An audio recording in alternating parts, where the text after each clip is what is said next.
Hello everyone. आज हम पढ़ने वाले हैं WKB मेथड। इस मेथड को थोड़ा इंटरेस्टिंग बनाने के लिए मैंने कुछ 5 पार्ट्स में इसको डिवाइड किया है। तो first part means first video में मैं आपको बताऊंगी कि WKB की क्या इंट्रोडक्शन है, थोड़ा बहुत इंट्रोडक्शन देंगे हम WKB का, क्या नीड पड़ी इसकी जो भी। और पार्ट 2 में मैं आपको बताऊंगी कि एनर्जी हार्मोनिक ऑसिलेटर की कैसे निकालनी है by WKB method. Part third में मैं आपको 1D बॉक्स एनर्जी निकालना सिखाऊंगी WKB मेथड से। पार्ट फोर्थ और पार्ट फिफ्थ में हम कंपटीशन पॉइंट ऑफ व्यू के अकॉर्डिंग बात करेंगे कि कैसे क्वेश्चंस आते हैं नेट में, गेट में, WKB के अकॉर्डिंग। ठीक है, तो मैं EN की डिपेंडेंसी बताऊंगी आपको। अल्फा के साथ N के साथ, N होता है number of bound states, M मास और P ये जो X की पावर हमें गिवन होती है क्वेश्चन में। तो आपको पता ही होगा WKB अप्रॉक्सीमेशन से कैसे क्वेश्चंस आते हैं। तो पार्ट फिफ्थ में मैं आपको सारे PYQs करवाने वाली हूँ। तो पार्ट फोर्थ और फिफ्थ उन बच्चों के लिए है जो कंपटीशन पॉइंट ऑफ व्यू से पढ़ना चाहते हैं, और पहले 3 पार्ट्स हैं उन बच्चों के लिए जो थोड़ा इंटरेस्ट डेवलप करना चाहते हैं WKB मेथड के लिए।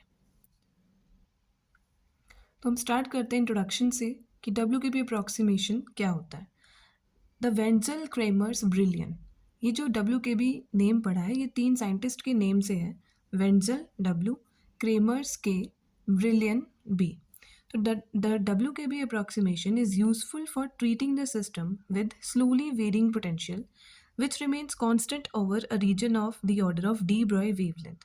तो हम ये WKB मेथड लगाने किस लिए हैं कि उस सिस्टम के लिए हम WKB अप्रॉक्सीमेशन लगाते हैं जिसमें ये जो पोटेंशियल एनर्जी है वो x के साथ, ठीक है, पोटेंशियल एनर्जी x के साथ स्लोली वेरी करे। तो ये जो हमारा ग्राफ है पोटेंशियल एनर्जी का विद रिस्पेक्ट टू x, हम इन केसेस में, इन सिस्टम्स में WKB लगाते हैं। लेकिन अगर इसमें हम बात करें, इसमें जो पोटेंशियल एनर्जी है वो x के साथ एकदम ड्रास्टिकली चेंज हो रही है, तो हम इन सिस्टम्स में WKB नहीं लगाते। तो potential energy should be slowly varying function of x, it should not change drastically. ठीक है, तो स्लोली वेरिंग पोटेंशियल के लिए ही, पोटेंशियल वाले सिस्टम्स में ही WKB अप्लाई होता है। तो यहाँ पे मैं थोड़ा सा आपको फील देती हूँ कि क्लासिकल और क्वांटम में हम कैसे कंपैरिजन करेंगे कि WKB कैसे हम अप्लाई करेंगे। तो सबसे पहले मैं क्लासिकल का एग्जांपल लेती हूँ एक कोई फुटबॉल, और क्वांटम का एग्जांपल लेती हूँ एक इलेक्ट्रॉन। क्योंकि फुटबॉल हम मास अप्रॉक्सीमेटली उसका ले सकते हैं 1 किलोग्राम, और इलेक्ट्रॉन का मास हमें पता है दैट इज़ 9.1 इंटू 10⁻⁻³ किलोग्राम। और हमें ये भी पता है कि जो डी ब्रॉय वेवलेंथ है वो हम कैसे लिखते हैं, h/p, where p is momentum, तो हम इसको लिख सकते हैं मास इंटू वेलोसिटी। अब अगर हम क्लासिकल वेवलेंथ की बात करें, क्योंकि यहाँ पे फुटबॉल का मास, जो हम क्लासिकली चीज़ें देखते हैं मैक्रोस्कोपिक पार्टिकल्स, तो उनका मास ज़्यादा होता है, तो कंपैरेटिवली क्वांटम के उनकी जो वेवलेंथ है वो बहुत स्मॉल हो जाएगी, जो हमें दिखती भी नहीं है।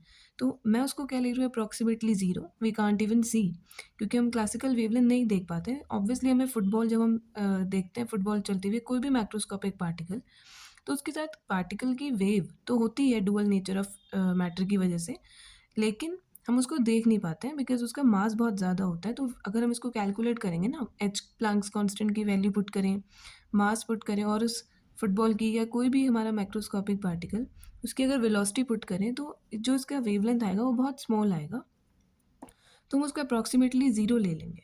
तो अगर मैं सिमिलरली अगर बात करूँ क्वांटम की, क्योंकि यहाँ पे मास इलेक्ट्रॉन का बहुत स्मॉल है, तो उसके लिए जो वेवलेंथ होगी वो क्या हो जाएगी, एज़ कम्पेयर टू क्लासिकल बहुत ज़्यादा होगी। तो अगर मैं सेम वेव लैम्डा सी 5 लूँ, मतलब अगर ये फॉर एग्जांपल हम ले रहे हैं कि लेट्स टेक 5 लैम्डा सी, और यहाँ पे हम ले रहे हैं 5 लैम्डा क्यू, तो ये जो 5 वेवलेंथ होंगी क्लासिकल वाली, वो हमें दिखती भी नहीं है, तो बहुत स्मॉल ली है मैंने यहाँ पे 1 2 3 4 5, और ये जो 5 मैंने क्वांटम वाली वेव ली है ये बहुत थोड़ा हमें दिख रही है, ये first, second, third, fourth, fifth. ठीक है, क्योंकि as compare to classical quantum wavelength थोड़ी ज़्यादा होती है। तो हम क्या करें, अगर हम यहाँ पे देखें, इसका ग्राफ बनाएं, यहाँ पे हार्मोनिक ऑसिलेटर का मैंने ग्राफ लिया है, तो potential energy with respect to x अगर हम बनाएं, तो यहाँ पे मैं फर्स्ट वेवलेंथ ले रही हूँ, यहाँ पे मैं फिफ्थ वेवलेंथ ले रही हूँ। ठीक है, तो फर्स्ट पोजीशन और फिफ्थ पोजीशन के बीच में कितना स्मॉल गैप है, तो यहाँ पे जो ये पोटेंशियल एनर्जी है इसमें स्लो चेंज हो रहा है। लेकिन अगर मैं बात करूँ क्वांटम में, तो क्वांटम में फर्स्ट और फिफ्थ, क्योंकि डिस्टेंस बहुत ज़्यादा है, वेवलेंथ का गैप बहुत ज़्यादा है, तो फर्स्ट और फिफ्थ में अगर मैं चेक करूँ तो यहाँ पे जो ग्राफ है पोटेंशियल एनर्जी का वो बहुत फास्टली चेंज हो रहा है, ठीक है। तो ये वी एक्स का with respect to x graph यहाँ पे फास्ट चेंज है, यहाँ पे स्लो चेंज है।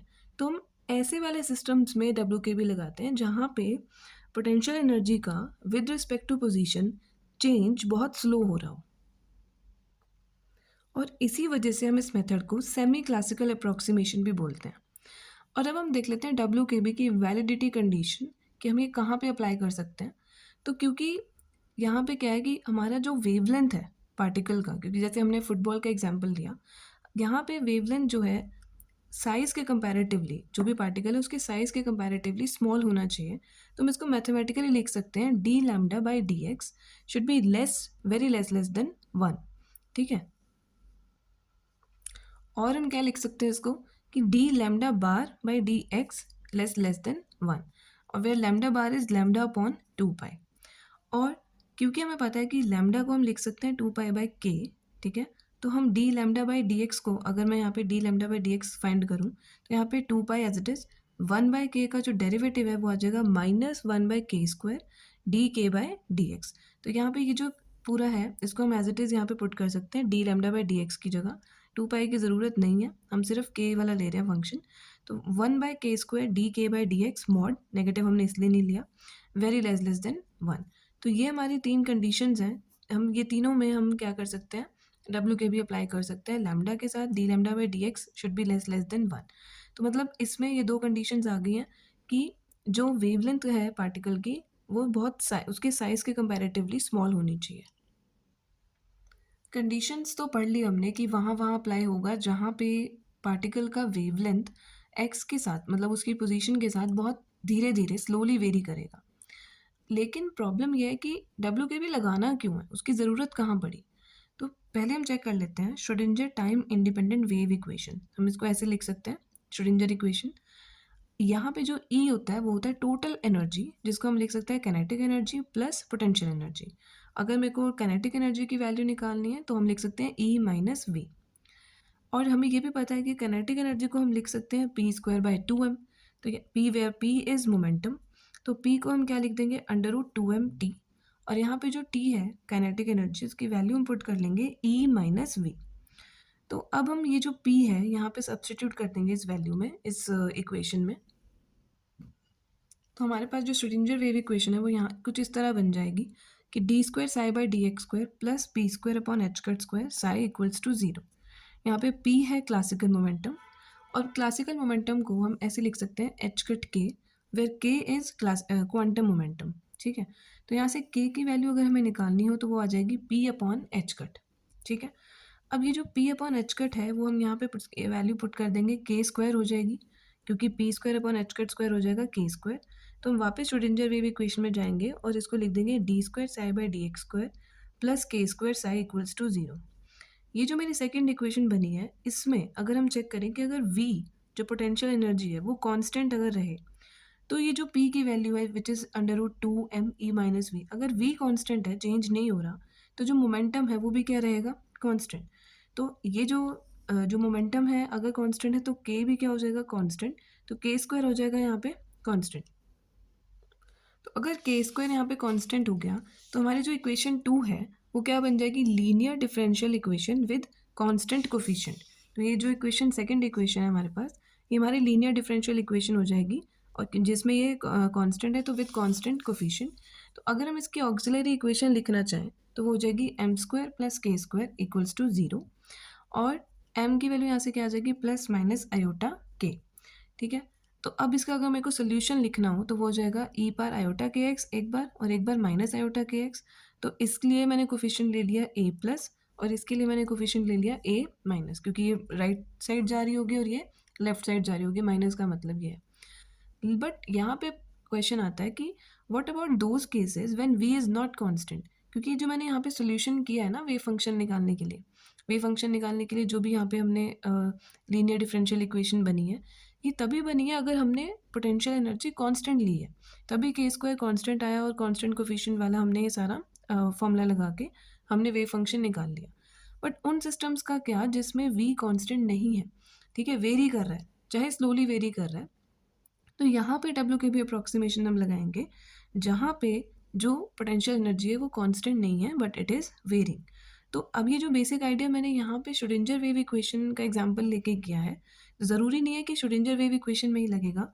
This basic idea can be applied to many other differential equations. तो ये था डब्ल्यू के बी का इंट्रोडक्शन पार्ट फर्स्ट में। अब सेकेंड वीडियो में मैं आपको बताऊंगी कि डब्ल्यू के बी मेथड का डिटेल कैसे करेंगे सॉल्यूशन, जिससे हम हार्मोनिक ऑसिलेटर की एनर्जी निकालना सीखेंगे। Thank you.